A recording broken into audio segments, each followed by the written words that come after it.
Vijay sir சாண்ட்ராவை எதுக்கு ஒன்றுமே கேட்கல அப்படிங்கிறது எனக்கு புரியவே இல்லை. அந்த கேமில் வந்து சாண்ட்ரா சொன்னோடனே முழுக்க முழுக்க அப்படியே கனி, சபரி, விக்ரம் எல்லாரையும் ரோஸ்ட் பண்ணி எடுத்துட்டாரு. அதோடு இல்லை, பாரு வந்து தப்பு பண்ணாலும் நீங்கள் அரவணைக்கணும், நீங்கள் அரவணைக்கணும் அப்படிங்கிற மாதிரி நீங்கள்லாம் வன்மம் பிடிச்சி அலையிறீங்கிற மாதிரி இவங்க எல்லாரையுமே ரொம்ப மோசமாக சொல்லிட்டாரு. ஸோ அந்த கேமில் பாருவோட தப்பை பற்றி ஒரு வார்த்தை கூட சொல்லலை. அவங்க எந்த ரூல்ஸையும் ஃபாலோ பண்ணலை.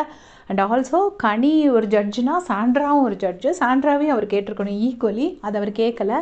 அது பத்தாததுக்கு ஆனால் எனக்கு என்ன தோணுச்சுன்னா, அவர் சாண்ட்ராவை நல்லா சட்டிலாக கலாய்ச்சி விட்டுட்டாரு. சாண்ட்ரா பாருங்கள் எப்படி பயந்து போயிருக்கிறாங்க பாருங்கள் அப்படின்னு சொல்கிறாரு. உண்மையிலேயே அப்போ சாண்ட்ரா ஒரு நடிப்பு போட்டிருப்பாங்க பாருங்கள். அப்படியே ஒரு ஆஸ்கார் அப்படியே பார்சல் பண்ணி அனுப்பலாம். அப்படி ஒரு ஆக்டிங் போட்டிருப்பாங்க. ரொம்ப இன்னசென்ட்டாக நான் பயந்துட்டேன் சார், இப்போ வரை எனக்கு ஒரு மாதிரி இருக்குது அப்படிங்கிற மாதிரி. நான் கூட போன வீக் அவங்களோட ஆக்டிங் பார்த்து உண்மையிலே நம்பிட்டேன். ஆனால் இந்த வீக் குரூப்பிசம் பண்ணி ஒன்று பண்ணாங்க. சத்தியமாக அந்த மாதிரி ஒரு ஆக்டிங்லாம் யாராலையுமே பண்ணவே முடியாது. அதுக்கப்புறம் பிரஜன் ஏதோ கையை தூக்கின உடனே சொல்கிறாரு, பொண்ணுங்க கிட்ட கேட்ட உடனே கை தூக்குறான் பாரு பிரஜன் அப்படின்னு சொல்லிட்டு.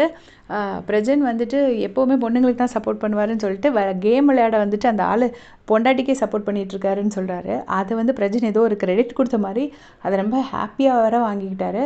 சாண்ட்ரா இப்போவும் கடைசி கேம் முடிஞ்சிட்டு கனி வந்து கூப்பிட்டு கன்ஃபர்ம் பண்ணுறாங்க, நீங்கள் ஏன் அப்படி பண்ணீங்க அப்படின்னு சொல்லிட்டு. அதுக்கு ஸ்ட்ரைட்டாக ஆன்சர் பண்ணாமல், ஐயோ எனக்கு உண்மையிலே என்னன்னே புரியலை அப்படிங்கிறாங்க.